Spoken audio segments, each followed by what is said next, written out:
Welcome back, you guys. It's time for video number 2. I haven't picked up any new tips or tricks, and we are in the middle of a global pandemic. So things are strange, but I figured, you know what? Still gonna sit down and film this, and today we're talking about my second trimester favorites. I'm 31 weeks pregnant, and your second trimester ends at 28 weeks, so we're a ways past the second trimester, but I've still amassed quite a few favorite things that got me through, and not everything is a product. Not everything is like an actual tangible product to hold up, but that second trimester is kind of hit or miss. I mean, for some people, it's like their unicorn and rainbow trimester where they feel fantastic. And I will say, with my first pregnancy with Oshalema 6 years ago, that was the case. I felt so good. Once I hit 14 weeks, I was in paradise. I slept so well. I felt like my body was just like a teeny little basketball and everything else was normal. It was wonderful. This is my third pregnancy, and that was not the case at all. This was a very trying second trimester. Mostly, let me just catch you up a little bit. So, I didn't sleep all that well or all that much my second trimester. And the pregnancy pillow I talked about in my last video, which I'll link below, that was the game changer. It definitely did make a difference in helping me fall asleep. Hasn't super changed the quality of my actual sleep through the night. So anytime you're not sleeping a ton, things get a little bit difficult. Also, I have herniated discs in my back, and my hips will randomly just kind of like go out of socket, go out of place. So I started waddling a lot sooner than I wanted to. That's a big moment to the ego, you know, where you're just can't walk like you normally do. So I definitely started waddling earlier. I feel like I gained weight quicker. I know I didn't, but I just feel heavier. I think I didn't go for as many walks. I wasn't getting all those intense workouts like I talked about. I'm like, I'm going to do all these workouts. I'm going to be out at the gym. No. I worked out about twice a week and probably went for like 3 walks a week. So all of those factors, including, how could I forget? At 20 weeks, I started getting Braxton Hicks really, shouldn't say badly, very strong Braxton Hicks contractions at 20 weeks. So I've had multiple, I think 3 visits to my midwives. One of them was at almost 1 in the morning because I was like, I think I'm in labor. They're just very strong contractions, and I kind of have them all day long. So there's a manual that's like, if you get more than 4 Braxton Hicks contractions in a day, call or go to the doctor. No, apparently I found out I have, what does she call it? An irritable uterus. Sounds lovely, I know. I have an irritable uterus this pregnancy, so I just have contractions all the time to the point where I have to just lay down and put my feet up and rest so much more than I normally would, and so much more that I kind of feel comfortable with. I'm not, like, I love lounging like as much as the next girl, but when I'm pregnant and I'm gaining weight and I'm eating different, it's not my favorite to have to just kind of like lay down all the time. So that was a little bit of a struggle too. So all of those things taken into consideration have compiled or made up my favorite list of things that I could not have done the second trimester without. I'm also going to be talking about some of my favorite clothes. I still have not I've purchased 2 maternity items. One maternity shirt that I bought literally the week I found out I was pregnant because it was on sale. And the other was a pair of maternity jeans that I got on sale that I've worn one time. So other than that, I've been wearing regular clothes, mostly dresses and sweaters, or dresses and like a jean jacket, or long sleeve maxi dresses, because I just don't want to wear pants, you know? it's just, I want to blame it on pregnancy, but I'm kind of that way all the time. Like, I don't really want to put pants on. So I'm going to show my favorite items that I've worn over and over that are not maternity, but you can wear during your pregnancy, before, after, when you're nursing, all those things. So with all that being said, let's jump in. I know. You probably cannot believe that I'm actually recommending this again. If you read my blog or if you watch my last video, you know how often I talk about this Hydro Flask, but I could not do a second trimester favorites without talking about this, because this is crucial for me.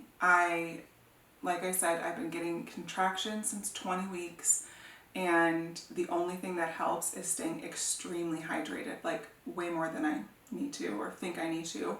And this just gives me a gauge, like, okay, if I've had a few of these, I'm set. Otherwise, if I'm drinking just a glass of water here and a sparkling water there, by the end of the day, I'm like, yeah, that wasn't my best showing of water intake. So this has been a favorite for years. I have them in all different sizes, as you also probably know, but I love this size because it just lets me know I've had enough water, essentially. So also, ice cold water has been crucial for me, and this keeps it cold for 12 hours. So I can put a couple ice cubes in here and they'll still be in the same shape, haven't melted at all, like 8 hours later, and I love that. So this guy is an MVP for sure. Okay, this is my contraction kit, or I should say like anti-contraction kit.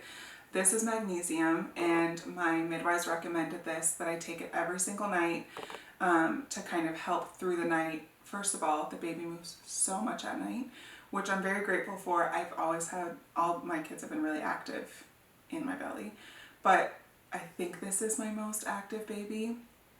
So that, on top of contracting through the night, was just not helping the sleep situation. So this kind of calms things down. It helps relax your muscles. So I take it every single night.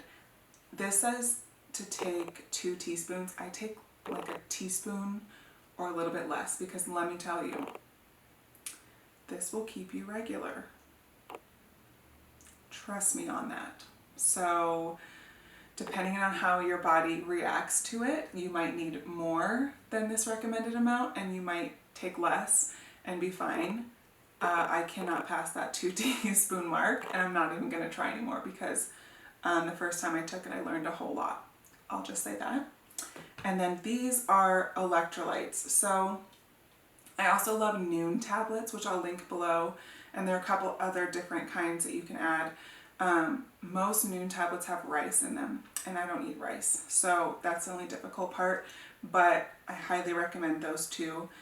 These electrolytes help also calm the contractions, and if you're having really frequent Braxton Hicks and it's to the point where it's like, okay, this is a little bit over the top, then definitely do. I also like these, the vitamin C version with vitamin C and electrolytes. I do this almost daily just to kind of calm things down, and then to make sure I'm getting enough electrolytes in a day. And then who doesn't love vitamin C in their whole pregnancy, when you're just kind of like trying to protect you and baby, and we're in the midst of this coronavirus and things are really crazy and we're all doing everything we can.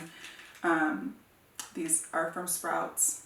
I love them. They taste delicious, but also, you know, you're taking care of you and taking care of baby. While we're talking about food, this is my sweet little best friend, probably my #1 craving lately, the Sumo Orange. And the Sumo Orange season is not that long, but if you can get your hands on this, I've had so many people DM me being like, I never knew what a Sumo Orange was, and you recommended it, tried it, and now I'm addicted. So sorry in advance, but also you're welcome.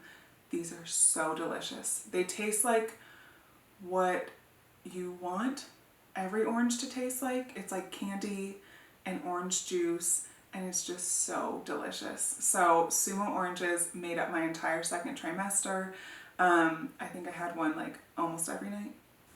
Okay, there are a couple books that I loved in my second trimester.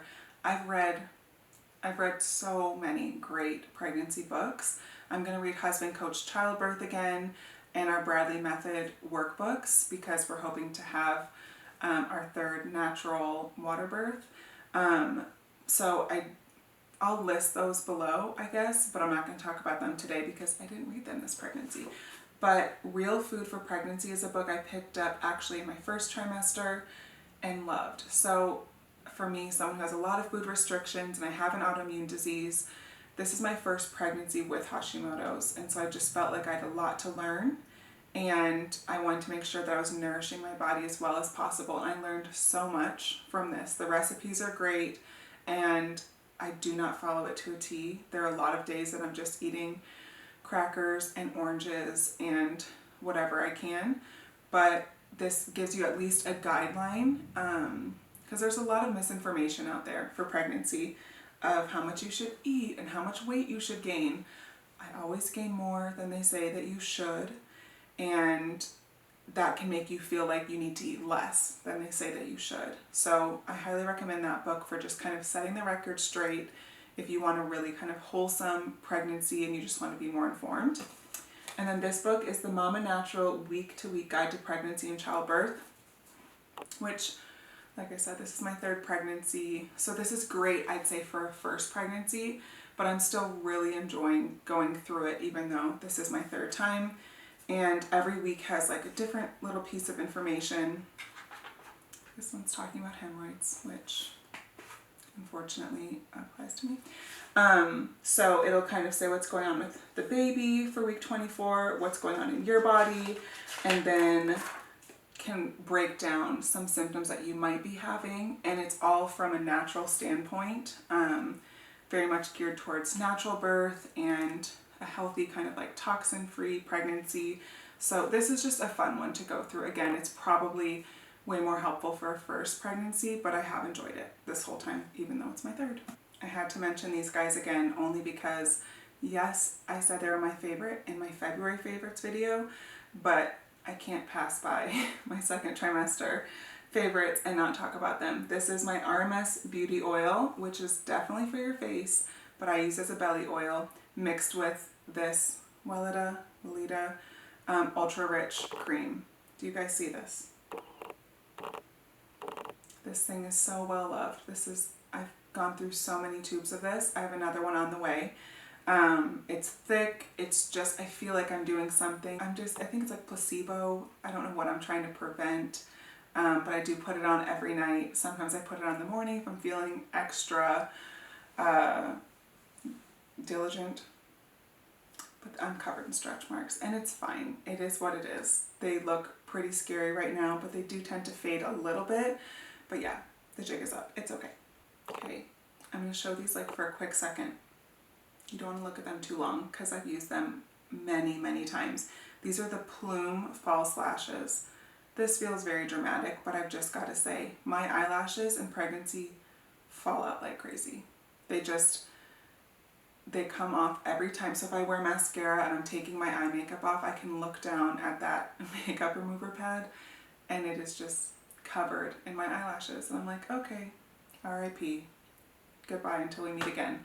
Happens every time. I'm not surprised. But there are those times like my maternity photos, my last video. Oh, someone's up from their nap. Everyone's home, so there's no time to film when the house is empty and Caitlin just woke up from her nap. But anyways, these lashes for things like filming my monthly favorites video made me feel a little bit more put together, for my maternity photos and for some things like that. I just feel like, okay, they're that next little step. And I didn't put them on today because I wanted you to see this is just what it is. There's not much going on there. But if your eyelashes fall out in pregnancy, it's actually more common, I guess, than I realized, because many of you said the same thing happens to you, eyelashes and eyebrows. So if that's the case, these look super natural and they don't feel too zha-zha and they don't feel too weird, and I reuse them all the time. Maybe more than I should, but that's okay. Okay, the next thing I've found helpful isn't really a thing, but more an activity, and that's journaling. So I always journal. I've journaled, I want to say since high school, and I go through seasons. There are definitely times where I'm not doing it every day, but pregnancy is a time that I try almost daily to write in my journal. Mine is a prayer journal, and it's kind of a mixture of prayer and conversation with the Lord and documenting what's going on in my pregnancy. And I love being able to look back on previous pregnancies when things felt really scary and things were kind of up in the air, and just seeing how God has been faithful through that, because there's definitely been a lot of times in this pregnancy which I haven't shared, which I have rushed to the midwives because I couldn't feel the baby moving, or lots of other scenarios that have been very uncomfortable, especially this being my first pregnancy after a miscarriage. And I just love being able to have that memory, because we often forget how faithful God has been. And so being able to go back and look, even through this pregnancy alone, so through looking back on the past 31 weeks and seeing like, wow, we've come a long way. That was a really hard time. That was a really hard time, but look at us now. So journaling, I highly recommend, even if you've never journaled before, just jotting down like a sentence a day, or maybe 5 things you were grateful for that day, or something you're looking forward to at the end of your pregnancy. Just kind of keeping something steadily going through the pregnancy has been really, really helpful for me. Okay, this is the last thing. I feel like, just to give you a gauge of how enormous this is, I had to hold it up. But this ball and I have had some time together. This is where I sit now for meals a lot of the time. Instead of my chair, I scoot my chair over and I sit on here. In the evening, I'm rolling around on this ball. I'm bouncing on this ball. So first of all, that helps kind of get the baby in a great position for labor, to be head down and like in the right spot. But also my body just feels like it's not working very well. And sitting on even like a bed or a hard chair, I'm like, no, I try to avoid it at all costs, because things are really sore in there. And unfortunately, things like my prenatal yoga class or my regular chiropractor visits have kind of come to a halt because of this shelter in place where we have to stay home. So I've been home for now 14 days without going anywhere but my midwife's appointment. And all those things that kind of help my body feel its best and move its best are just not happening anymore. So I definitely would recommend getting a birth ball if you're in the same place where you're pregnant and you're trying to get a little bit more mobility and get things more lubricated in your joints. This is so helpful. And then towards the end, I just am on it all the time. Like me at 37 weeks, you won't find me apart from this ball. That's just a fact. So got an early start this time around. So on that same note, I want to say that at-home workouts, there are so many phenomenal YouTube video workouts online. And I know being pregnant, you can just feel like, oh, I need to do this specific video or this specific tape or DVD or go to this very specific class. But they're just, I can't even get over how many options there are to comb through. I will link my favorites below, because I have done a lot of not so great prenatal workouts where I feel like I had diastasis recti after Keogana, so like my last birth. My abdominal muscles never came all the way back together. I had to do a ton of work to get them really close. And I know a lot of my exercises during that last pregnancy were not great. They didn't put me in a good position to have those come back together. So now, knowing what I know now, there are a lot of videos that I'm like, oh, that's not good advice for taking care of yourself postpartum. So I'll link my favorites below, but there are a ton of things you can do at home in your bedroom like I do. Just don't get discouraged. There's one, go for as many walks as you can. I'm getting way better at taking more walks at this point in pregnancy than I did even in my second trimester, now that I'm out of it. But getting in the mirror 3 times a week, 2 or 3 times a week. I have a little box of handheld weights over there, like a 10 pound, a 5 pound, and a 3 pound. and some bands, and that's really all you need. So none of us are going to the gym right now. None of us are going to Soul Cycle or all these fun classes, and we really have to kind of take it into our own hands to have that time and reinvigorate ourselves and just take care of our bodies. They're growing and baby's growing, and we just kind of need to do our part, mostly for the mental aspect of getting your adrenaline going, getting those endorphins going, way more than like the toning, cute body aspect, because man, I'm growing. I really am. Okay, now I'm going to go through some of my favorite clothing items. Again, most of them are non-maternity. I'm still not wearing maternity clothes, but things that you can just get an idea that are really helpful to have on hand during pregnancy, especially in your second trimester when your belly is not absolutely enormous and you're out of that first trimester phase where there's hardly anything there. It's a really sweet spot for getting dressed. Things have progressed. And if this is your subsequent pregnancy, like it's your second, third, or fourth, like it is for me, that's going to happen a lot sooner. But here are my favorite things. Oshimago is blowing up an inflatable pool outside. So if you're getting a lot of that in the background, I apologize. This dress is a second trimester favorite, hands down. One of my favorite things I own. I waited a very, very long time to pick this up. It is pricey, but so worth the investment because these buttons undo down to here, which means I can easily breastfeed in it, and it just kind of like, it's like a tent over you, you know, like the old moo days. So postpartum, when things are still large, I can just hide in it essentially. No one needs to know what's going on under here. How big is my belly? No one will ever know. The print is so beautiful. It's the most lightweight fabric ever. It's so soft and silky. So yes, this comes in a few different colorways. I'm actually going to be getting another one before the baby comes. And I've gotten the most compliments on this, more than anything I own, I think, in the past. Actually, the entire pregnancy. This took the cake. I wore it on spring break. It was a hit. So highly, highly recommend this. So this is what I'm wearing today. It's a knit dress from Zara. And these are the types of things I recommend because you'll wear it before you're pregnant, during your pregnancy, and after. It's not specific to pregnancy. It's just a ribbed knit dress. So this is something that I wear all the time. And places like Zara and H&M, you'll be able to pick them up for less expensive if you don't want to make a big investment. I don't wear shoes in the house typically, but this is an idea of how I would kind of put this together if we weren't quarantined.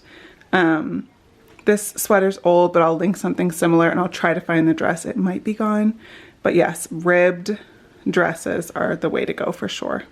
So these are the two only maternity pieces I own paired together. I got these jeans early on because they were on sale from Madewell. I prefer this kind of waist with that sort of band right in the pocket so much more than the one that covers your belly because that makes me feel trapped. I don't prefer it. Some people do. That's their preference. That's fine. These are my favorite. So yeah, these are my only maternity jeans. I love these sneakers. You guys, I'm so out of breath right now just from putting sunscreen on my kids. Let me just... Okay. I talk about these sneakers all the time. So I don't know if I should recommend them again, but I will because they're just that good. And then this top I got, like I said, immediately when I found out I was pregnant, this went on sale and I snagged it because I love this sleeve. It's so sweet. I wear it now with white jeans, and it's just a really sweet shirt. And then this is from Hatch. So Hatch makes things that you wear pregnant or not. So I know that this will fit perfectly when I'm not pregnant, but it still comes well under my bump, even though I am quite large. Okay, the last thing I'm going to talk about are these Align leggings and this Monroe t-shirt, which came in a pack of 3. I wish you could feel this shirt. It is the softest shirt in the world, and it's not maternity. Like I said, it came in a pack of 3, gray, black, and white, and they're pretty much exclusively the only t-shirts I've worn this entire pregnancy. I realize now I'm on borrowed time with it, the length. We're getting there, but it still works for now, and it's just so comfortable. I don't want to wear anything else. And then these leggings I've recommended for years. They're the only leggings that I would ever say you need. They feel like, they're called the naked pant for a reason. You feel like you're wearing nothing, which we all want during pregnancy. And I love the length of them. I have them, I think, in 6 colors now. And you guys, these shoes, I'm hesitant to say this because I'll sound crazy, but they're the most flattering sneakers that I own because they feel like high heels. Like they have a little hidden sneaky heel inside that makes everything look better. So these are kind of a necessity for me in the second trimester too, when lots of definition is just kind of going by the wayside. You know what I mean? Okay guys, that wraps it up. That is all of my favorite things for my second trimester. I'll also link my first trimester recap and favorite list below in the description box. And every single thing I mentioned will be in the description box below too. If you are pregnant right now, can you just leave a comment and tell me how many weeks you are and some of your favorite things? Because I know this is kind of a hard time to be pregnant and a difficult time to have just had a baby or have a newborn. I know so many of you are in the same boat where your postpartum plans have changed. My in-laws who come from Canada and stay with us for almost a month, like every single time, likely won't be able to come. And that's a really sad, hard thing. I'm due at the end of May. I don't know what it's going to look like by that point, but I know many of you are due really soon and things are just getting really difficult. I know a lot of you have told me that you can only have one person in the room with you. Some of you can't have anyone in the room with you. A lot of you have just had a baby and your baby hasn't met even your parents or your siblings yet, and these are just hard things to swallow. And God is so gracious and we will all get through this together, but I just would love our kind of pregnant and newborn, new mama community to really stick together and pray for each other right now. So even though this feels like just kind of an unnecessary topic, like favorite things for your second trimester, I still love pregnancy content. I love watching these videos. So I definitely want to continue making this content for you and still be helpful even in the midst of all that's going on right now. So thank you so much for watching, and I'll see you later this month or at the beginning of next month for my March favorites. Bye!